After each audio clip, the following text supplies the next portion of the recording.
Canada PNR agreement, the third PNR agreement, as you all know. And just to remind you that for the previous EU-Canada PNR agreement, the adequacy decision expired in 2009, triggering the necessity for this new agreement. The final text of the new negotiated agreement was officially transmitted in July of this year.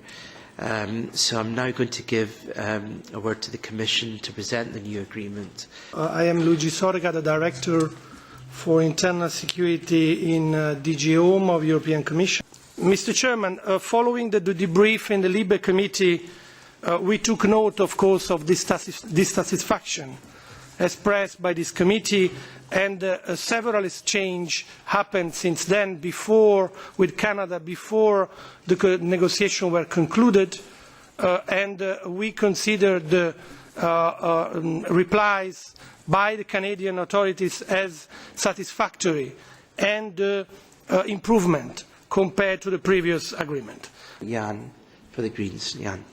We should respect our institutions, especially the highest court of this union, which is the Luxembourg Court, and its judgments.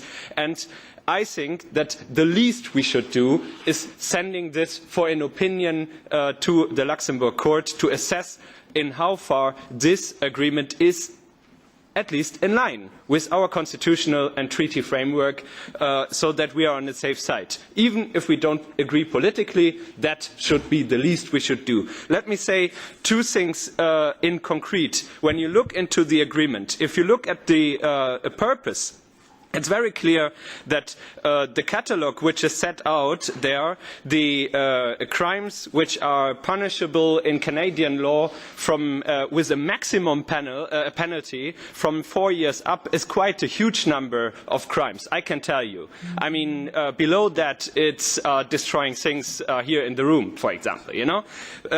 So that's the purpose of the agreement, very wide. Then you look into the possibilities to limit the rights of suspects in that agreement. There it's literally written in Article 12, paragraph 3. Can I talk about the agreement here?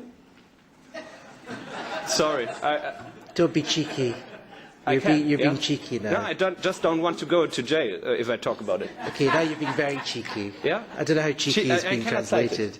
May I cite it? I think impertinent is the word. Yes? Okay, the Secretariat says yes.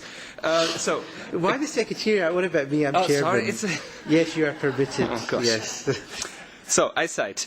There's written, Canada may take any disclosure of information subject to reasonable legal requirements and limitations, including any limitations necessary to prevent, detect, investigate or prosecute criminal offences, or to protect public or national security with due regard for the legitimate interests of the individual concerned. I mean, we are talking about fundamental rights, not about legitimate interests. That's really so vague. We would never accept that in a law for our own police or security authorities here, for example, for Europol. On disclosure, there is an Article 19 about disclosure outside of Canada. There it's written that it can be disclosed to any government authority of any state out there, if it's on the case-by-case basis necessary, and if it's only the minimum necessary. So,